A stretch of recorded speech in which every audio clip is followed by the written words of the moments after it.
सभी सखियों सहेलियों को मंजू द्विवेदी और नेहा शर्मा का नमस्कार। तुम्हारे मन के क्या हालचाल है? भाई मेरे मन के हाल तो ठीक ठीक ही हैं। आज हम मन के मित्रों की बात कर रहे हैं, तो बात हम करेंगे, लेकिन तुमने बना के रखे कि नहीं मन के मित्र? मैं मन के मित्र खोज रही हूँ, कुछ एक आधी मिले हैं, अभी तो पूरे नहीं मिले। जी, उसके बाद मन के हालचाल और भी अच्छे हो जाएंगे। तो जी हाँ, हमारा आज जो विषय है ना मन के मित्र, वो यही होगा कि कौन से ऐसे मित्र हैं जिन्हें बनाया जाए ताकि हमारे मन का जो हाल है वो ठीक रहे, हमारा मन ठीक रहे, खुश रहे, स्वस्थ रहे, प्रसन्न रहे, है ना। और इसके अलावा एक प्रसन्नता मिलती है जब हम घूमने जाते हैं। तो भारतीय विरासत स्थल के अंतर्गत आज हम बात करने वाले हैं एलोरा की गुफाओं की, जो कि महाराष्ट्र में है। और थोड़ी हल्की फुल्की बातें भी होंगी। किस विषय पर? अप्रैल फूल पर बातें होंगी, क्योंकि आज 1 अप्रैल है। हाँ, अप्रैल का महीना शुरू हो चुका है, 1 तारीख है आज। तो इस दिन जो है विशेष तौर पर कुछ हल्के फुल्के हंसी मजाक किए जाते हैं। तो हमारा आज का जो विषय है बात का, वो ये होगा कि क्या आपने कभी किसी के साथ कोई मजाक किया है? क्या आपके साथ किसी ने मजाक किया है? या किसी की बात से आपको बहुत खुशी मिली है या ठेस पहुंची है? क्या कभी आपने किसी को ठेस तो नहीं पहुंचाई, या आपने किसी को खुशी देने के लिए कौन सा ऐसा झूठ बोल दिया या कौन सी ऐसी बात कर दी जिसकी वजह से उसका दिल प्रसन्नता से भर गया? ऐसे आपके कुछ अनुभव होंगे, वो साझा हमसे कीजिए और हम उन्हीं मुद्दों पर बात करेंगे, है ना। और इसके अलावा आज दिवस है अंधत्व प्रतिबंधात्मक सप्ताह है आज, तो इस पर भी हम बात करेंगे। आज से शुरू हो रहा है ये सप्ताह। हाँ, 1 से 7 अप्रैल तक होता है ये। और आंखें जो है वो हमारे शरीर का बहुत ही मुख्य अंग है, ऐसा अंग कि जिसके बिना हम इस धरती को, इस पूरी सृष्टि को, लोगों को, फूलों को, पहाड़ों को, नदियों को, अगर ये सही है तो हम देख पाएंगे, और अगर इनमें किसी तरह की कोई समस्या है आंखों में तो हम इन्हें देख नहीं पाएंगे। यानी संसार के जितने रंग बिरंगे नजारे हैं उनको देखने से हम चूक जाएंगे। तो इसके लिए आंखों का स्वस्थ रहना बहुत ही जरूरी है ना। और जब भी मतलब एक बच्चा भी अपनी आंखें खोलता है तो वो देखता है जो भी चीजें, उनसे उसको जो अनुभव होते हैं उस पर वो अपना जीवन जीता है। तो आंखों का हमारे जीवन में जो महत्व है आपने बताया ही।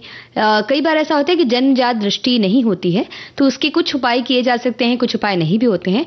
लेकिन जब दृष्टि मौजूद हो, हमारे पास हो, लेकिन उसकी देखभाल अच्छी तरह से ना की जाए, उसका ख्याल ना रखा जाए, तो दृष्टिहीनता हो सकती है। तो किस तरह से इससे बचें, ये बताया जाता है इस सप्ताह के अंतर्गत। और आंखों के रूप में जो वरदान हमें मिला है उसको हम गंवाएं नहीं, उसकी उचित देखभाल करें और आंखों को उपयोगी बनाए रखें, ये हमारा कर्तव्य भी है। बिल्कुल। और आंखों की उचित देखभाल और आंखों को दृष्टिहीनता से बचाने के लिए हर वर्ष 1 से 7 अप्रैल को सरकार की ओर से अंधत्व प्रतिबंधात्मक सप्ताह का आयोजन किया जाता है।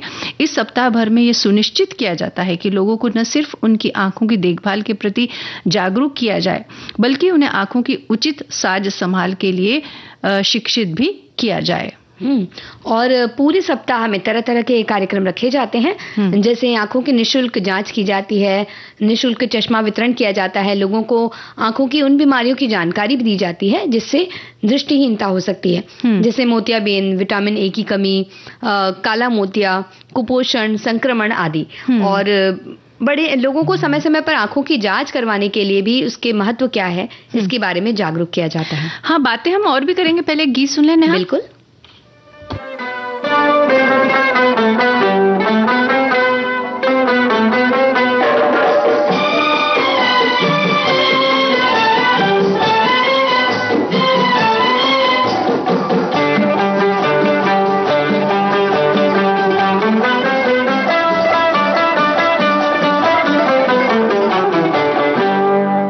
ये आँखें उफ युम्मा, ये सूरत उफ युम्मा, प्यार क्यों न होगा ये अदाएं उफ युम्मा, ये मौसम उफ युम्मा, ये धड़कन उफ युम्मा, कैसे दिल को रोकूं कोई थामे उफ युम्मा, ये आँखें उफ युम्मा।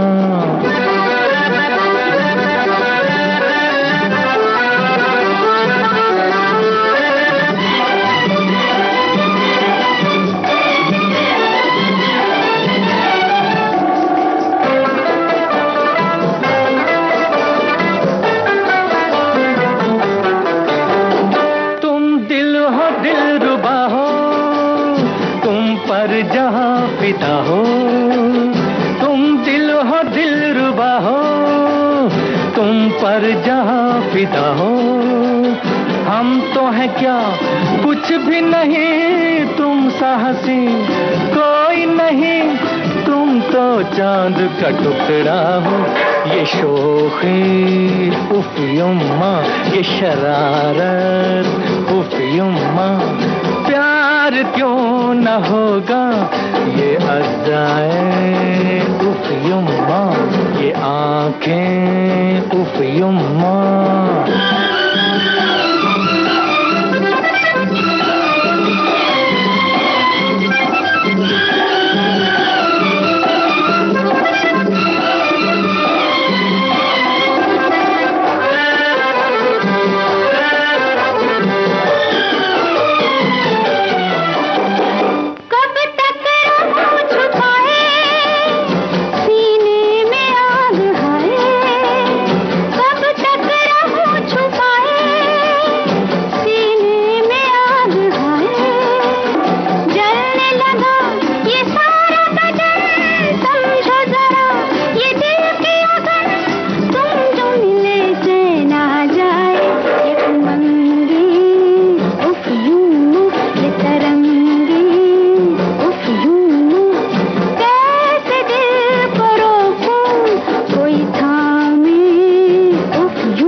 उफ युम्मा, ये सूरत उफ युम्मा, प्यार क्यों न होगा ये अज़ाए उफ युम्मा।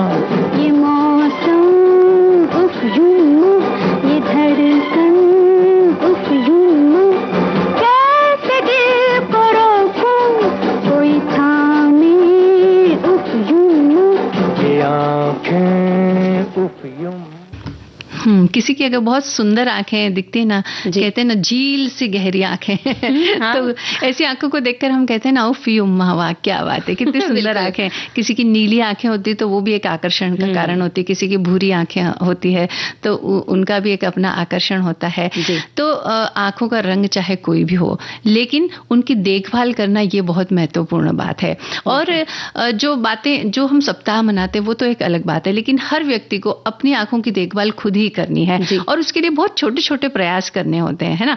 अभी देखो हमने बहुत सारी बीमारियों की बात करी, तो जिन बीमारियों के नाम हमने लिए वो नेत्र संबंधी रोग हैं, लेकिन कई ऐसी बीमारियां भी होती है जिनका असर आंखों पर होता है, जैसे कि उच्च रक्तचाप, डायबिटीज, किडनी संबंधी बीमारियां।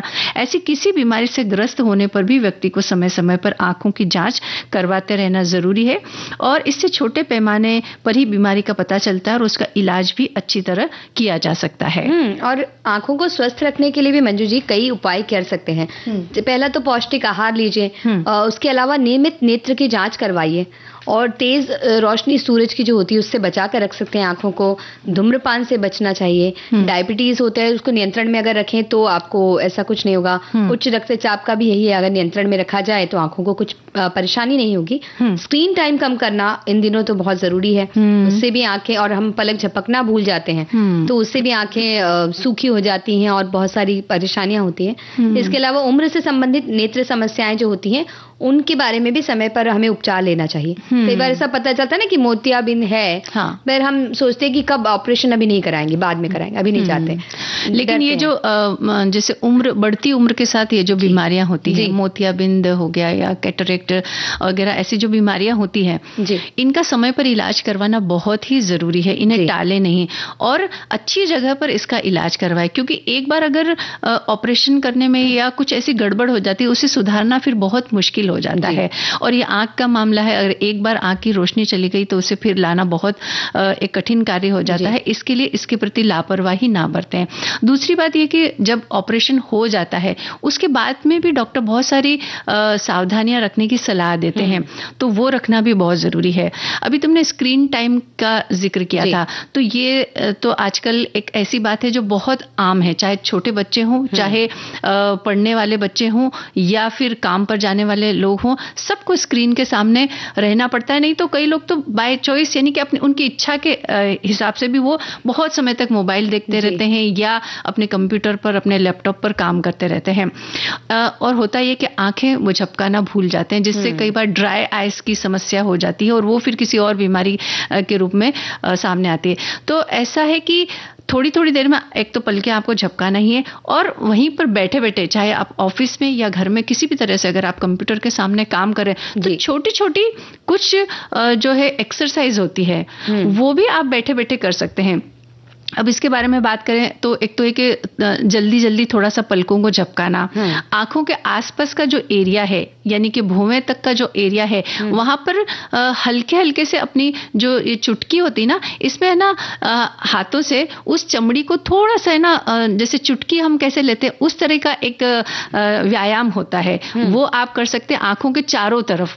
तो उससे क्या होता है, उसकी जो मसल्स है उसकी एक्सरसाइज हो जाती है, वो होता है। और सुबह और शाम को दोनों समय ठंडे पानी के छींटे आंखों पर देना, ये भी एक बहुत अच्छी एक्सरसाइज है आंखों के लिए।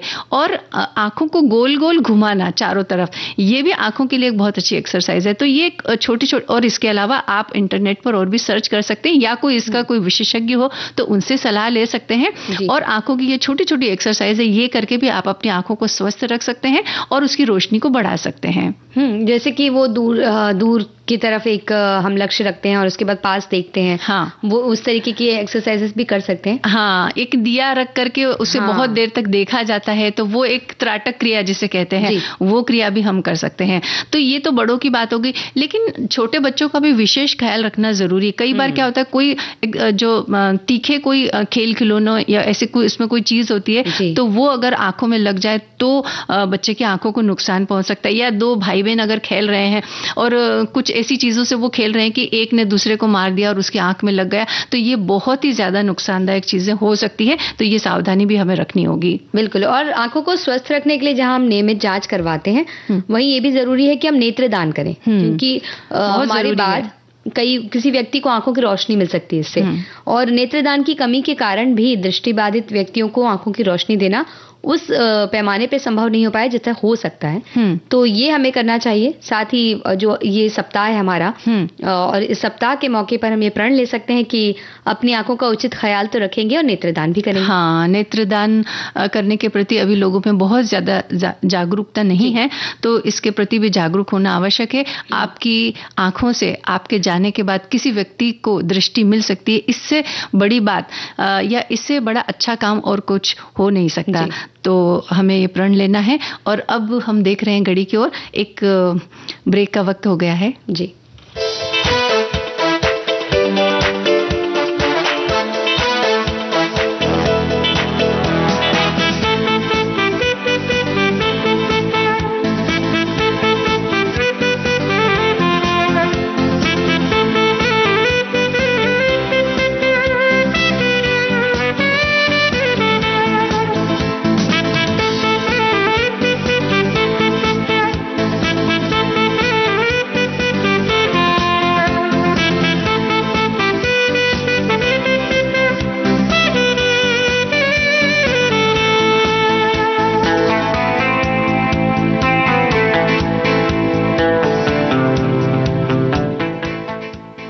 अंतराल के बाद हम उपस्थित हुए हैं और अब एक गीत सुन ले आंखों का।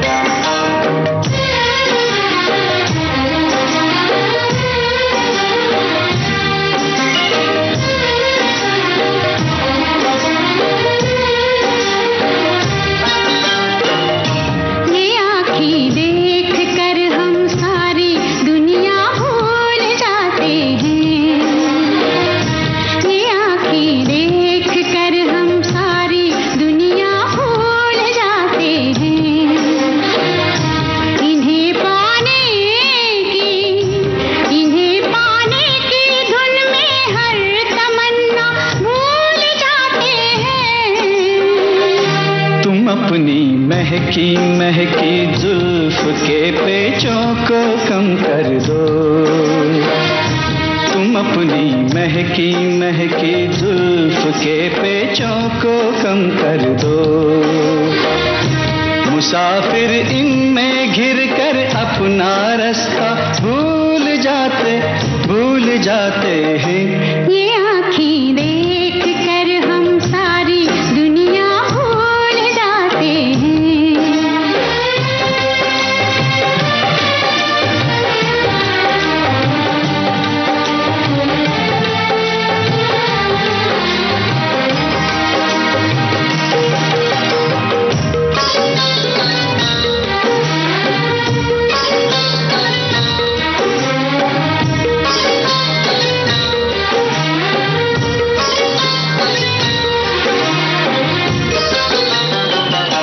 ये बाहें जब हमें अपनी पनाहों में बुलाती हैं, ये बाहें जब हमें अपनी पनाहों में बुलाती हैं, हमें अपनी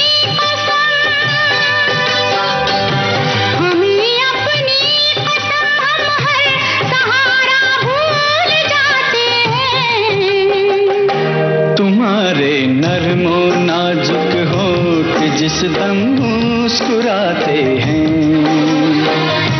तुम्हारे नर्मो नाजुक होठ जिस दम मुस्कुराते हैं।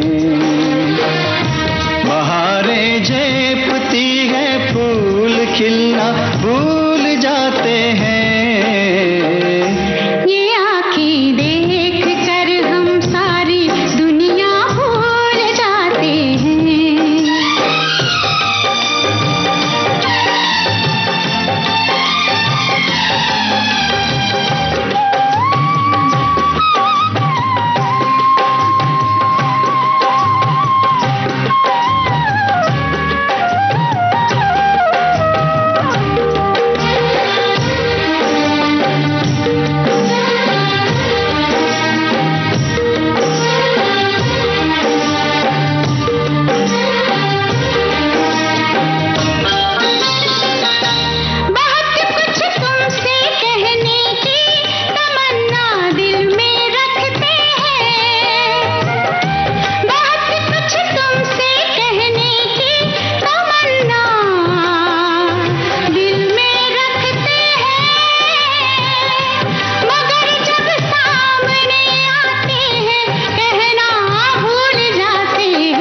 मोहब्बत में जुबां चुप हो तो आंखें बात करती हैं। मोहब्बत में जुबां चुप हो तो आंखें बात करती हैं।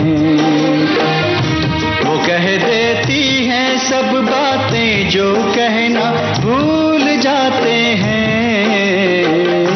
ये आँखें देख कर हम सारी दुनिया भूल जाते हैं। हाँ, तो देखा नेहा तुमने, आंखों का काम देखना तो है, इसके साथ जो बातें हम कह नहीं पाते हैं, अपने मुंह से नहीं कह पाते, वो आंखें बयान कर देती है। ये भी एक काम है आंखों का। हमारे एक साथी लिखते हैं कि आंखों के स्वास्थ्य का महत्व खास तौर पर बच्चों में कम नहीं आंका जा सकता। 2024 में विश्व दृष्टि दिवस ने पहले से कहीं ज्यादा जोर देकर कहा कि हमारी युवा पीढ़ी की पूरी क्षमता को सामने लाने के लिए आंखों के स्वास्थ्य संबंधी मुद्दों को संबोधित करना जरूरी है। इस साल के अभियान के लिए ऊर्जा और समर्थन प्रेरणादायक रहा है और नतीजे खुद ही सब कुछ बयां करते हैं। 2024 में विश्व दृष्टि दिवस पर एक नया शोध जारी किया गया है, जिसमें स्वास्थ्य, दृष्टि, शिक्षा प्राप्ति, खोए हुए स्कूली वर्ष, जीवन भर की कमाई और आर्थिक लाभ से निर्विवाद संबंध पता चलता है। और हमारे एक साथी कह रहे हैं कि हमारी दृष्टि का अनमोल उपहार है जो हमारी अत्यधिक देखभाल और ध्यान की हकदार है। हालांकि एक गंभीर वास्तविकता है कि दुनिया भर में लाखों लोग दृष्टिहीनता से जूझ रहे हैं। जवाब में 1 से 7 अप्रैल के तक इस दृष्टिहीनता की रोकथाम के इस सप्ताह के रूप में से नामित किया गया है। ये उत्सव व्यक्तियों के लिए एक मार्मिक आह्वान के रूप में कार्य करता है जो उम्र से संबंधित मैकुलर डिजनरेशन सहित आंखों की बीमारियों के जोखिम को कम करने के लिए विवेकपूर्ण जीवन शैली विकल्पों और नियमित नेत्र जांच के महत्व पर जोर देता है। एक साथी लिख रहे हैं कि योग में 1-2 आसन है जिससे आंखों की रोशनी बढ़ती है। एक तो अपनी दोनों हथेलियों को रगड़कर आंखों पर रखने से रोशनी बढ़ती है। हाँ, ये भी एक व्यायाम है जो हम बताना भूल गए थे। और हमारे एक साथी कह रहे हैं कि मुंह में कुल्ला भरकर आंख में ठंडे पानी की छींटे मारने से आंखों की ज्योति बहुत अच्छी रहती है, रोज करना चाहिए। और साथी ये भी लिख रहे हैं कि उम्र अधिक समय तक फोन या स्क्रीन इस्तेमाल से आंखों में कुछ न कुछ समस्या होती है। इनमें थोड़ा बहुत कटौती कर ली जाए तो बहुत कुछ बचत हो सकती है। उम्र के साथ जो समस्याएं होती है उसको समय समय पर डॉक्टर को दिखाते रहें और इलाज करवाते रहें। और हमारी एक और साथी कह रही है कि गर्मियों के दिन में मेरी आंखों की परेशानी बढ़ जाती है।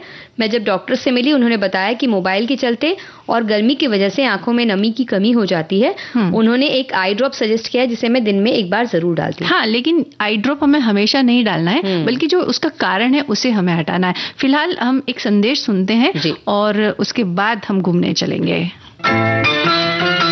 विविध भारती पर हर रोज दिन में 1 बजे विविध भारती की गीतमाला आपके साथ। जन्म जन्म का साथ है तुम्हारा।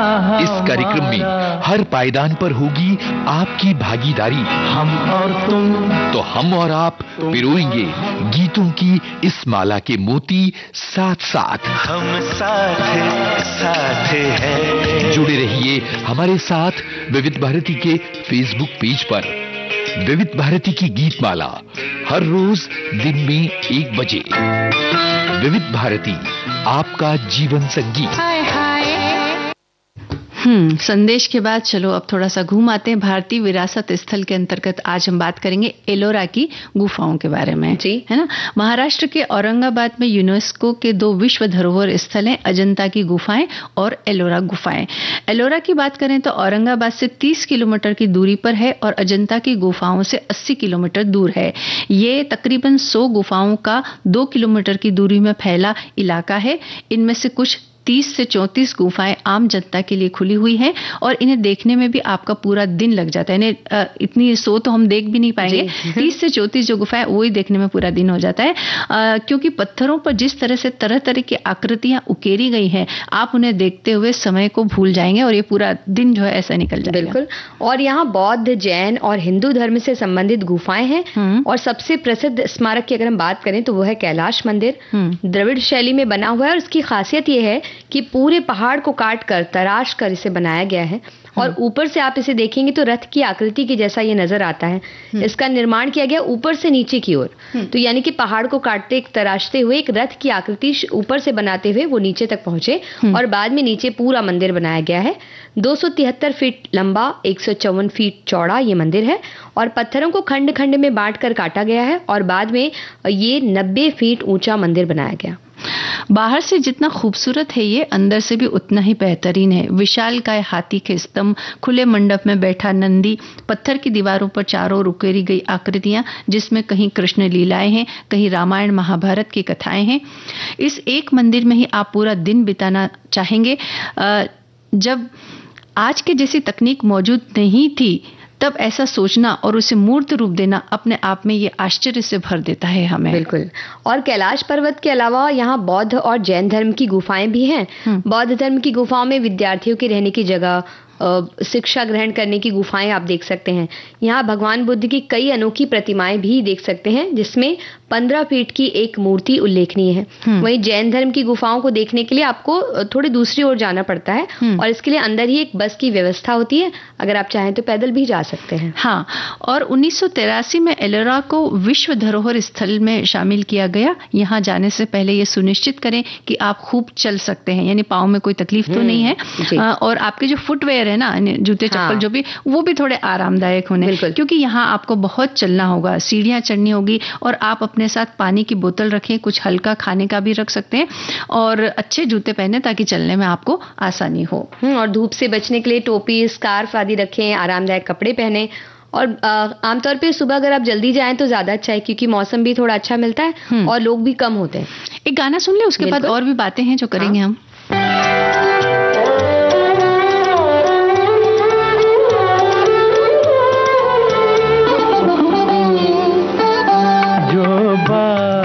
तुझ में है तेरी तस्वीर में नहीं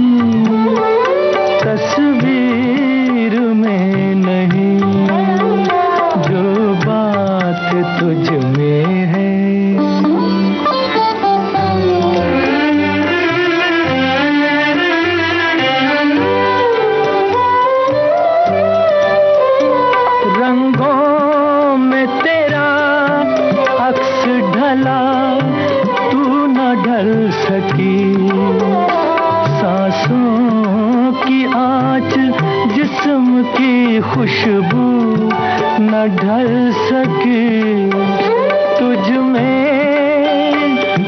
में जो लोच है मेरी तहरीर में नहीं, तहरीर में नहीं। जो बात तुझ में है तेरी तस्वीर में नहीं, तस्वीर में नहीं।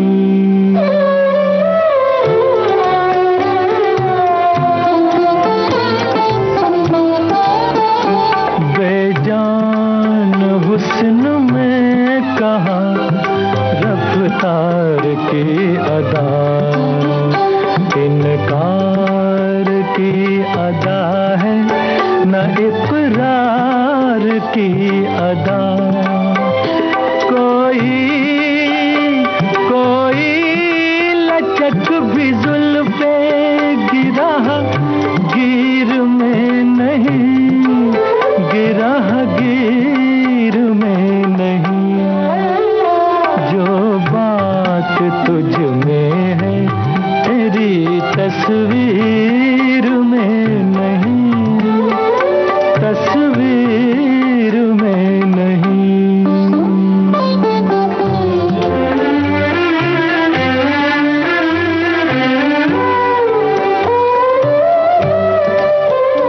दुनिया में कोई चीज नहीं है तेरी तरह, फिर एक बार सामने आ जा किसी तरह। क्या और एक झलक मेरी तकदीर में नहीं, तकदीर में नहीं। जो बात तुझ में है तेरी तस्वीर में नहीं, तस्वीर में नहीं। जो बात ताजमहल फिल्म का गाना हमने सुना और सखी सहेली कार्यक्रम में समय हो गया है एक अंतराल का।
अंतराल के बाद हम उपस्थित हुए हैं सखी सहेली कार्यक्रम की बाकी बातों और बाकी गानों के साथ। और हम घूम रहे थे कहाँ? हाँ, एलोरा है ना। तो हम ये कह रहे थे कि भाई धूप से बचने के लिए आपको टोपी, स्कार्फ आदि आपको ये रखना चाहिए। आरामदायक कपड़े पहने ताकि वहाँ धूप में जब आप चले तो थोड़ा आराम से चल सके, है ना, परेशानी ना हो। और सुबह जल्दी जाना आपके लिए फायदेमंद होगा क्योंकि मौसम भी अच्छा मिलेगा और आप आराम से वहाँ घूम सकेंगे। और इसके अलावा वहां जाने के लिए मई और जून के महीने को ना चुने क्योंकि गर्मी अपने चरम पर होती है। हाँ। और वहां आप बस खुले में घूमेंगे तो परेशान हो सकते हैं। नवंबर से फरवरी का सबसे अच्छा समय है यहाँ जाने के लिए। और इसके अलावा अगर आप चाहें तो अगस्त से सितंबर माह में भी आप ये यात्रा कर सकते हैं। और एलोरा के लिए आपको टिकट लेनी पड़ती है अंदर जाने के लिए। और 15 वर्ष से जो कम उम्र के बच्चे होते हैं उनके लिए कोई टिकट नहीं लगती। कैमरे का अलग से आपको एक मूल्य देना होता है अगर आप कैमरा लेके जाना चाहते हैं। अच्छा। और इसके अलावा आज के दिन यानी मंगलवार के दिन या मंगलवार के दिन वो बंद रहता है। तो इसके अलावा कोई भी दिन आप वहां जा सकते हैं क्योंकि इस बात का जरूर हमें ध्यान रखना चाहिए जब भी हम कोई ऐसे स्थल देखने के लिए जाते हैं।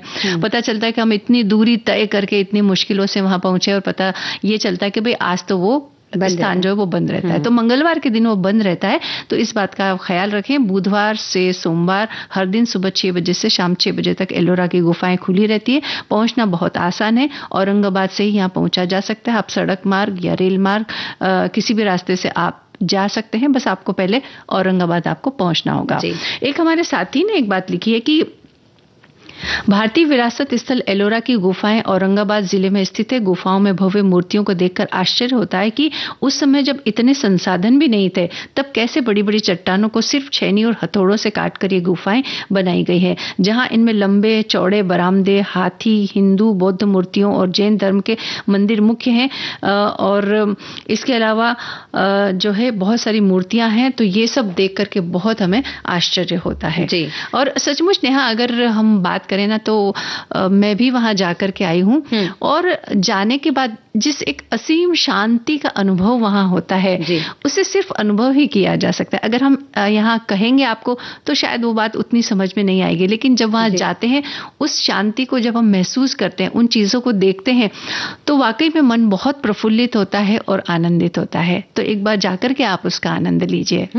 और ये देखने से हमें ऐसा लगता है कि उस जमाने में जो ये हम जैसे बातें करें ना कि उस वक्त कितने अच्छी तरह से बनाया गया और क्या किया गया, उसको अब जब हम जाके सब देखते हैं तो हमें सब लगता है कि हम कुछ भी नहीं है इतना। हम सोचते हैं कि हमारे पास ये संसाधन है, हम ये कर सकते हैं, बड़ी बड़ी बिल्डिंग्स रातों रात खड़ी कर देते हैं, लेकिन वो चीज हम अभी भी नहीं बना सकते जो बना के हमारे पूर्वज बना चुके हैं। तो उसे मन को खुशी मिलती है। यानी अगर हम मन के मित्रों की बात करें तो इस तरह से किसी स्थान पर घूमना, ये भी एक हमारा मन का मित्र हुआ है ना। चलो, कहते हैं कि मन के हारे हार है, मन के जीते जीत। वो हमारा मन ही है जो हमें सही रास्ता दिखा सकता है, लेकिन इसके बिना हमें भी अपने मन की देखभाल करना जरूरी है। मन को शांत और खुश रखने के लिए हम 4 भावनाओं को अपना सकते हैं, और धीरे धीरे इसका असर हमारे मन पर नजर आने लगता है। दोस्ती, सहानुभूति, खुशी और उदासीनता, ये 4 भावनाएं हमारे मन के मित्र हैं। किनके प्रति कौन सी भावना होनी चाहिए, ये हमारे मन को सीखना या सिखाना बहुत जरूरी है। बिल्कुल। और बात करें दोस्ती की, तो हमें दोस्ती उस व्यक्ति से करनी चाहिए जो बहुत खुश है, आनंदित है, अपने काम में मगन रहता है। तो ऐसे व्यक्ति से जब हम दोस्ती करते हैं तो हम भी खुश हो जाते हैं, हम भी खुश रहना सीखते हैं। लेकिन अगर हम इनसे दोस्ती नहीं करते तो एक वक्त ऐसा आता है जब हम इनकी खुशी देखकर हमें ऐसा लगता है कि हमारे मन में नकारात्मक भाव आने लगते हैं, हम उनकी कमियां देखने लगते हैं। वो दिन भर हंसते रहते हैं, वो ये करते हैं, कुछ ना कुछ कमियां निकालते हैं, या उनसे जलने लगते हैं उनकी इतनी खुशी देखकर। अगर हम उनके दोस्त नहीं बनते तो हम वो खुशी का कारण नहीं जान पाते और अपने अंदर वो खुशी अपना नहीं पाते। सही बात है। तो हम उनसे जलने लगते हैं, अपने मन को नुकसान फिर हम पहुंचाने लगते हैं। कहते भी हैं कि अच्छे दोस्त हमारे जीवन में होना बहुत जरूरी है। कई सारी बातें ऐसी होती हैं जो हम अपने परिवारजनों से साझा नहीं कर पाते हैं या बोल नहीं पाते हैं, लेकिन मित्र अगर हमारे पास अच्छे हैं जिनसे हम अपने मन की कोई भी बात कह सकते हैं, तो वहां हम दिल खोल करके अपनी कोई भी अगर समस्या हो तो भी साझा कर सकते हैं और वो उसका निवारण भी कर सकते हैं। कोई खुशी की बात हो तो जाके हम उन्हें तुरंत बता सकते हैं। और दोस्तों के साथ मिल बैठकर हंसना, मुस्कुराना, हंसी मजाक करना, ये सब करने से पूरे दिन भर काम की जो एक थकान है वो निकल जाती है, मन प्रफुल्लित हो जाता है और अगले दिन के लिए मन फिर से तैयार हो जाता है। इसलिए अच्छे दोस्तों का हमारे जीवन में होना अति आवश्यक है जी। और इसके अलावा अगर हम बात करें सहानुभूति के भाव की, तो जैसे कोई व्यक्ति ऐसा है जो दुखी रहता है, परेशान रहता है या गुस्से से भरा हुआ दिखता है, किसी के प्रति उसके मन में गुस्सा है, तो उससे हमें सहानुभूति रखनी चाहिए। उससे दोस्ती मत कीजिए, उसके साथ सहानुभूति रखिए, क्योंकि दोस्ती करेंगे तो संगत का एक असर आपके अंदर आता है। तो कहीं ना कहीं वो व्यक्ति दिन भर अगर गुस्से में रहता है, किसी से चिढ़ा रहता है, तो वो आपसे वही बातें बार बार करेगा, आप उसके साथ पूरे वक्त रहेंगे, तो आपके मन में भी किसी न किसी के प्रति गुस्सा आने लगेगा। आपको भी उस तरीके का कोई व्यक्ति अपने जीवन में नजर आने लगेंगे और फिर आपके अंदर भी वो भावनाएं आने लगेंगी। इसके बजाय अगर आपको कोई ऐसा व्यक्ति दिखता है तो आप उससे गुस्सा भी मत होइए, उससे पूरा बिल्कुल से बात नहीं करेंगे ऐसा भी नहीं, लेकिन उसके साथ आप सहानुभूति रखें और एक निश्चित दूरी बनाकर रखें, ताकि आप भी इस तरीके के जो भाव हैं उन्हें अपने अंदर न लाएं। हाँ, इस बात को हम दूसरे तरीके से ये भी समझ सकते हैं कि जैसे किसी व्यक्ति कोई व्यक्ति है, किसी बात से निराश है, कोई तकलीफ है, हो सकता है उसके जीवन में घर में कोई समस्या हो, क्योंकि हम प्रत्येक व्यक्ति के घर के अंदर या मन के अंदर क्या चल रहा है इस बात को तो नहीं जान पाते हैं, लेकिन ये जरूर समझ में आता है कि ये व्यक्ति दुखी है या इसको किसी चीज की आवश्यकता है, सहयोग की आवश्यकता है, तो उसे इस रूप में सहानुभूति हम जरूर रख सकते हैं कि उसकी समस्याओं को समझे, और अगर कोई मदद हम कर सकते हैं, अगर हमारे बस में है, तो किसी तरह से उसकी मदद करके उसकी समस्या को दूर करने का, नहीं तो कम से कम करने का प्रयास तो हम कर ही सकते हैं। इससे उसके मन को खुशी मिलेगी और उसकी जो समस्या है वो कम होगी, तो उसे भी लगेगा कि हाँ, मेरे आसपास कुछ ऐसे लोग हैं जो मुझसे प्यार करते हैं या मेरे लिए कुछ कर सकते हैं। तो आप दूसरे तरीके से उसके साथ सहानुभूति रख सकते हैं, है ना? बिल्कुल। और इसी तरह से अगर हम कहें आगे की जो भावना, खुशी की जो भावना है, तो अगर आपके आसपास कोई व्यक्ति अच्छा काम कर रहा है, बहुत प्रसिद्ध हो रहा है, बहुत नाम कमा रहा है, तो उसके लिए आप खुश होइए, क्योंकि अगर आप उसकी अच्छी आदतें क्या है उन पर नजर डालिए, उनके काम की तारीफ भी कीजिए, बस करने के लिए नहीं, खुले मन से तारीफ आप कीजिए। और अगर ऐसा करने की आप आदत डालते हैं अपने अंदर कि दूसरों की खुशी को देखकर आप खुश होते हैं और समय समय पर ये सोचते हैं, तो आपको समय पर याद भी आएगा। अगर आपका कोई ऐसा काम अटका तो आपको याद आएगा कि उस व्यक्ति ने कैसे उस काम को किया था, क्योंकि आपने उसकी वो अच्छाइयां देखी हैं, आपने उसके बारे में सोचा थोड़ा सा भी, तो आपके मन में वो बात आएगी और आपके अंदर भी वो गुण विकसित होंगे जिससे आप खुश रह सकते हैं, आगे बढ़ सकते हैं। लेकिन अगर आप उनसे खुश नहीं रहेंगे तो फिर वही बात आ जाएगी कि आप उनकी प्रसिद्धि देखकर आप परेशान होने लगेंगे, क्योंकि इन दिनों कई बार ऐसा कहते हैं कि अधिकांश व्यक्ति अपने दुख से दुखी कम होता है, दूसरे की खुशी से ज्यादा दुखी हो जाता है कि वो इतना खुश है, उसके पास ये चीजें हैं, मेरे पास वो चीजें क्यों नहीं है, ये दुख का बड़ा कारण होता है। बिल्कुल। तो उसकी बजाय आप देखिए कि उसके पास ये चीजें हैं, कल को मेरे पास भी वो चीजें आ जाएंगी अगर मैं वैसा काम करती या करता हूं तो। सचमुच नेहा, अगर हमें खुश रहना है तो पहले हमें दूसरों की खुशी देखना आना चाहिए, दूसरों की खुशी में खुश होना बहुत जरूरी। ये जो भावना है ना कि दूसरों की खुशी देख करके जलना, मुझे लगता है ये कहीं अगर किसी के मन में है तो वो खुद भी फिर दुखी ही रहेगा, क्योंकि उसके जीवन में चाहे बहुत सारी खुशियां हैं भी तो भी उन खुशियों का आनंद वो कम लेगा, बल्कि दूसरों की खुशी देख करके जो दुख उसे महसूस करता है वो, तो उसे उसके जीवन की सारी खुशियां भी चली जाती है। तो ये एक बहुत मतलब एक पूरी भावना कह सकते हैं मन की, और इस भावनाओं को हमें मन से निकालना होगा। और वैसे ईश्वर से जब हम प्रार्थना करते हैं ना, अगर एक सच्ची प्रार्थना अगर हम करते हैं तो हम यही कहते हैं कि सबके सुख में मेरा सुख है, तो पहले दूसरों का कल्याण करो और फिर मेरा कल्याण करो। तो ये भावना अगर हमारे अंदर है तो निश्चित रूप से हमारे मन को भी खुशी मिलती ही है। और इसी तरह से चौथी भावना की अगर हम बात करें, उदासीनता, तो यदि कोई आदमी है जो बुरा काम करता है, कोई व्यक्ति ऐसा है, किसी से नफरत करता है या गुस्सा करता है पूरे वक्त, कमियां निकालता है, इस तरीके का नकारात्मक बातें करता है, तो हम उससे उदासीन रह सकते हैं। यानी कि हम उससे बात कर सकते हैं, बल्कि हमें वो अगर बिल्कुल पसंद नहीं आ रहा फिर भी हम उनसे बात कर सकते हैं, उन्हें बता सकते हैं कि ये जो आपकी भावनाएं हैं वो आपको नुकसान पहुंचा रही हैं, किसी और को नहीं। यहां तक हम उनसे बात कर सकते हैं, लेकिन हम उनसे नफरत ना करना शुरू कर दें कि हमें बिल्कुल पसंद नहीं है, वो तो ऐसा है, ये ऐसा है, इस तरीके की जो बातें हम उनके प्रति करते हैं, तो इससे हम खुद को नुकसान पहुंचा रहे हैं, उनको नहीं। तो उदासीन है, यानी आप अपने अंदर जो हैं, आप अगर एक सकारात्मक व्यक्ति हैं तो आप सकारात्मक रहिए। कोई अगर नकारात्मक आपको दिखता है तो आप उससे मिलकर यूं ही चले जाएं जैसे हम रास्ते में किसी भी अजनबी से मिलते हैं और चले जाते हैं। हमें फर्क नहीं पड़ता कि वो आज गुस्सा कर रहा था, लेकिन वो आगे क्या करता है क्या नहीं करता उससे हमें फर्क नहीं पड़ता। कहने का मतलब ये है कि हमारे आसपास सकारात्मक और नकारात्मक दोनों ही तरह की चीजें होती है, दोनों ही तरह का वातावरण होता है, दोनों ही तरह की भावनाएं होती है। अब ये हमारे ऊपर निर्भर करता है कि हम किस चीज को हमें अपनाना है और किस चीज के प्रति हमें उदासीन रहना है, यानी उसके प्रति हमें प्रतिक्रिया कुछ नहीं देनी है। ठीक है तो है, अब उसको हम कुछ कर नहीं सकते हैं, तो उदासीन रह करके उस चीज को बस वहीं पर खत्म कर दे, उसका अपने ऊपर असर ना होने दे, उस अपने मन पर उसका असर ना होने दे, ठीक है। लेकिन हम कुछ ऐसा करें कि चारों ओर जो है सकारात्मक वातावरण बन सके, अगर ऐसा प्रयास कर सके तो ये एक बहुत ही अच्छी बात होगी। फिलहाल एक अच्छी बात ये होगी कि हमें गीत सुन ले।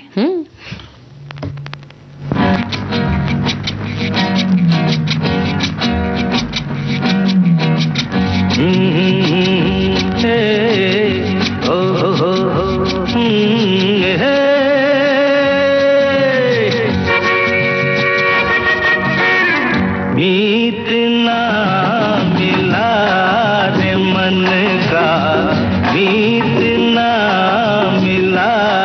रे मन का,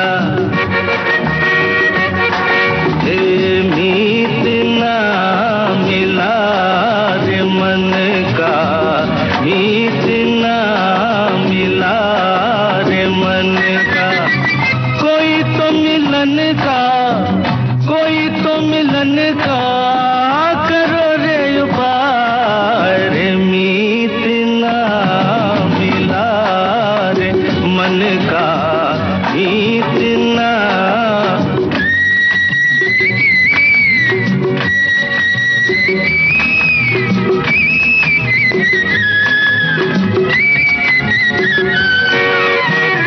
चैन नहीं बाहर चैन नहीं घर में रे चैन नहीं बाहर चैन नहीं बाहर चैन नहीं घर में। मन मेरा धरती पर और कभी अंबर में उसको ढूंढा हर नगर में हर डगर में। गली गली देखा नयन उठाए रे मीत ना मिला रे मन का मीत ना।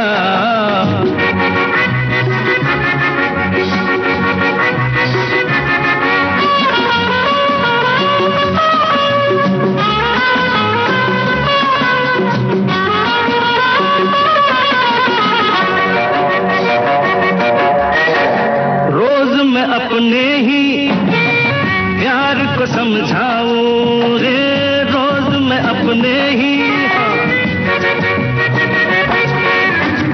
रोज मैं अपने ही प्यार को समझाऊं।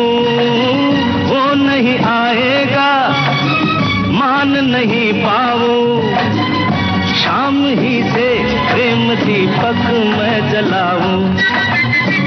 फिर वही दीपक तू मैं बुझाए रे मीत ना मिला रे मन का मीत ना।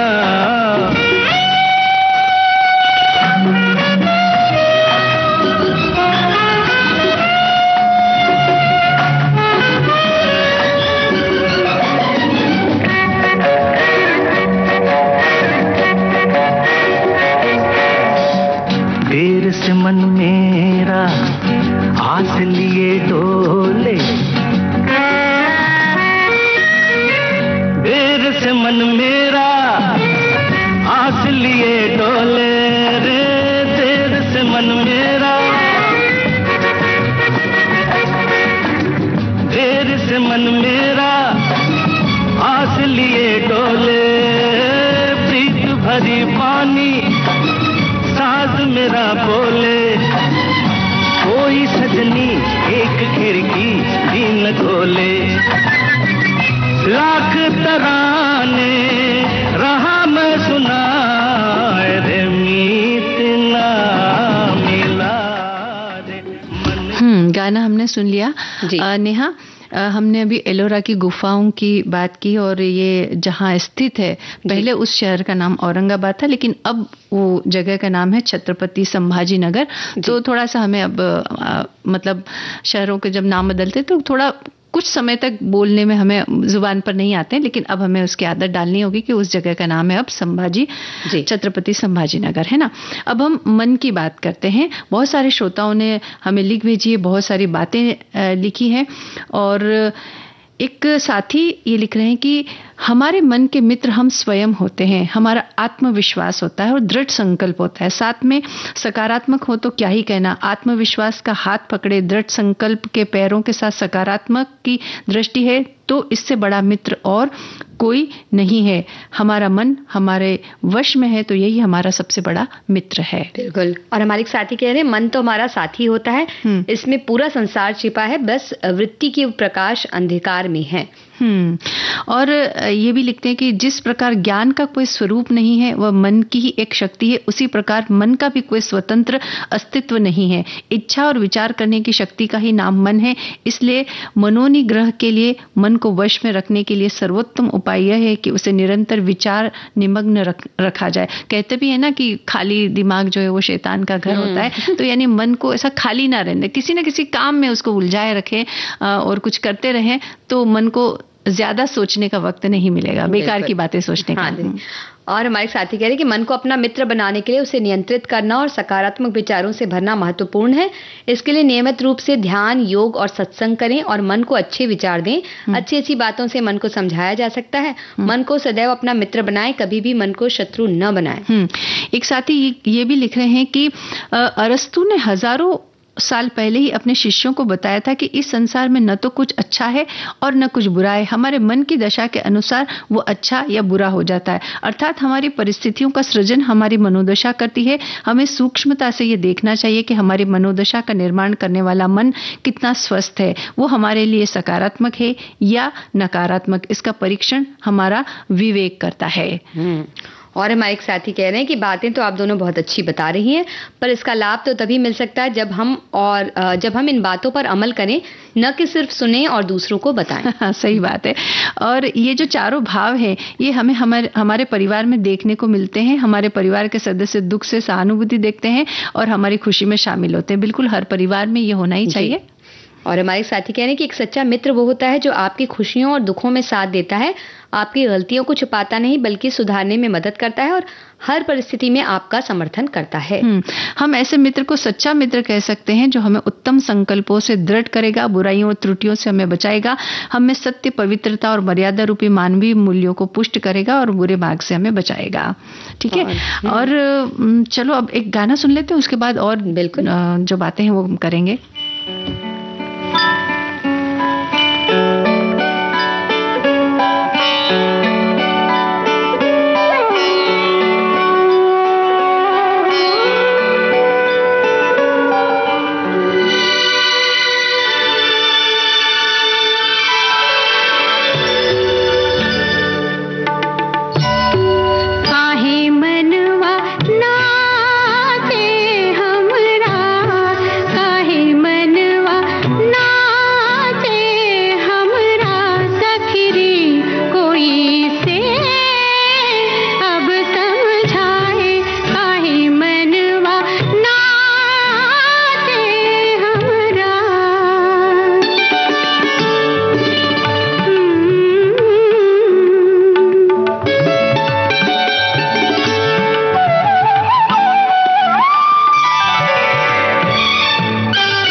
और अब बात करते हैं अप्रैल महीने की, है ना। एक साथी हमारी लिख रही हैं कि हमारे बचपन में तो 1 अप्रैल को माहौल बड़ा खुशनुमा रहता था। जिसके घर में नई बहू बेटी रहती थी उन्हें खूब अप्रैल फूल बनाया जाता था। पड़ोस की लड़कियां रिश्ते वाली भाभी और चाची को अजीब अजीब पदार्थ का लड्डू बनाकर उस पर एल्यूमिनियम फॉइल चिपका कर देती थी कि लीजिए बायना है, इस तरह की। लेकिन हमारा यहाँ ये कहना है कि आप ऐसी कोई वस्तु खाने के लिए मत दीजिए कि जिससे किसी को कोई नुकसान हो। मजाक अपनी जगह ठीक है, लेकिन किसी के लिए अगर किसी भी तरह से वो नुकसानदायक है तो ऐसा मजाक हमें नहीं करना है और ऐसी चीज खाने के लिए भी नहीं देना है। हमारे साथी बता रहे हैं कि भाई वो दिन आज का ही दिन है, अप्रैल फूल का। वैसे करने वाले लोग आज का दिन कभी भी ला सकते हैं, किंतु जैसे होली पर सब कुछ छूट रहती है वैसे ही आज का दिन मनाने वाले लोग अपने लिए खुले लाइसेंस के समान समझा करते हैं और मनमानी करने से नहीं डरते। अब अपने समाज की अनोखी विडंबना है कि हम खुले लाइसेंस पर अपनी मनमानी के प्रयासों में उतरकर अर्थ का अनर्थ करने से भी नहीं चूकते। हाँ, तो ये भी हमें नहीं करना है ना। मजाक ऐसा करना है कि जिससे किसी को बिल्कुल भी नुकसान ना हो, इस तरह का मजाक करना है। और ये भी लिखा है कि एक दूसरे से मस्ती मजाक किया जाता है, क्या बड़े और क्या छोटे, सभी इस दिन एक दूसरे की चुटकी लेने से खुद को रोक नहीं पाते हैं। परिवार, रिश्तेदार और दोस्तों के साथ 1 अप्रैल को की गई शरारत सबके चेहरे पर मुस्कुराहट ला देती है। अप्रैल फूल बनाया, बड़ा मजा आया, या तो उनको गुस्सा आया, जैसे जुमलों के लिए इस दिन का शरारती लोगों को बेसब्री से इंतजार रहता है। तो ठीक है, ऐसा मजाक थोड़ा बहुत किया जा सकता है जिससे किसी के चेहरे पर खुशी आ जाए। और हमारे साथी कह रहे हैं कि अप्रैल फूल एक ऐसा दिन है जब दोस्तों और परिवार वालों के साथ लोग मजाक करते हैं, एक दूसरे को मजाक के अलावा चुटकुले भी सुनाते हैं। जब वो ऐसा करने में कामयाब हो जाते हैं तो अप्रैल फूल कहते हैं। और अप्रैल फूल बनाइए, पर इस बात का जरूर ध्यान रखें कि हमारी थोड़ी सी मस्ती से किसी को ठेस न पहुंचे। हम मस्ती करके किसी के चेहरे पर मुस्कान भी ला सकते हैं और बस यही हमें करना है। यही बात इन्होंने लिखी है कि मतलब किसी को खुशी दें। जी, हमारे को साथी कह रहे हैं कि अप्रैल फूल कई बार बनाता था मैं भी। मेरे पिताजी भी वो अपने ऑफिस में बड़े अफसर को ऐसे अप्रैल फूल बनाया कि वो अपने ऑफिस से घर जाने के बाद आए ही नहीं। नहीं, ऐसा भी नहीं करना है। और बात उस समय की है जब मेरी पोस्टिंग गांव में स्कूल में थी और मैं वहीं स्कूल के पास में कमरा लेकर रहती थी। सवेरे का स्कूल था, स्कूल का टाइम हुआ नहीं था, मैं घर ही थी। इतने में एक लड़की दौड़ती हुई आई, बोली मैडम एक लड़की छत से गिर गई। फटाफट जल्दी से तैयार होकर स्कूल जाने लगी। जाने की जल्दी और हड़बड़ाहट में साड़ी पैर में उलझ गई और मैं घर पर ही 2-3 दिन सीढ़ियों से पैर स्लिप हो जाने से गिर गई। फिर भी जाकर देखा तो वहां कोई लड़की नहीं गिरी थी। तो देखिए ये कितना बड़ा नुकसान हो सकता है। तो इन बातों का हमें ख्याल रखना, ऐसा मजाक हमें बिल्कुल भी नहीं करना है। चलो एक गीत सुन लेते हैं हम, है ना।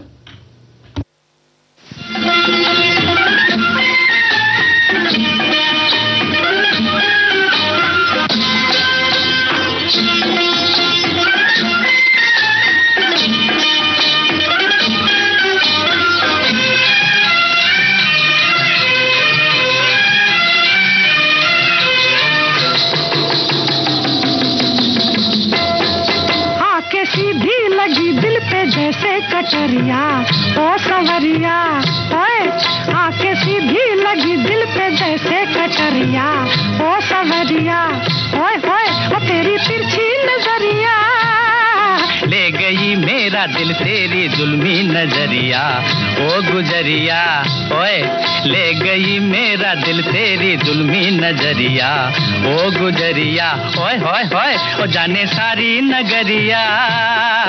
आके सीधी लगी दिल पे जैसे कटरिया ओ सवरिया।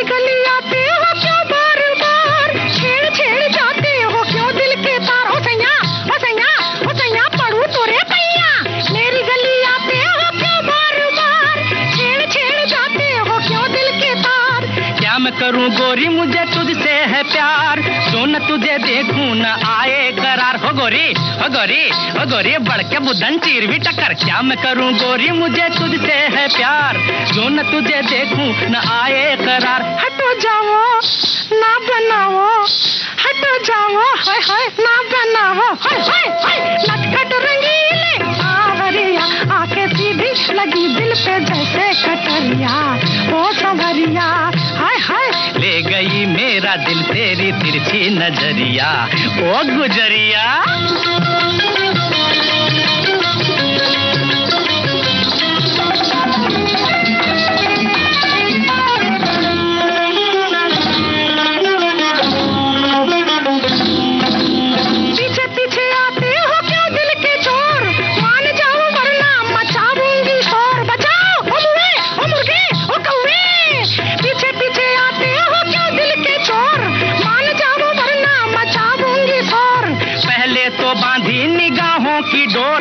अब हमसे कहती हो चल पीछा छोड़, हो गोरी हो नटखट हो खटपट हो पनघट हो झटपट। पहले तो बांधी निगाहों की डोर, अब हमसे कहती हो चल पीछा छोड़। तोरे नैना हम मीठे बहना, और तोरे नैना हाय हाय मीठे बहना, हाय हाय मुझको बना गए बावरिया, आके सीधी लगी दिल में जैसे। कार्यक्रम का समय समाप्ति की ओर है, तो अब आज्ञा दीजिए आप सभी को मंजू द्विवेदी और नेहा शर्मा का नमस्कार।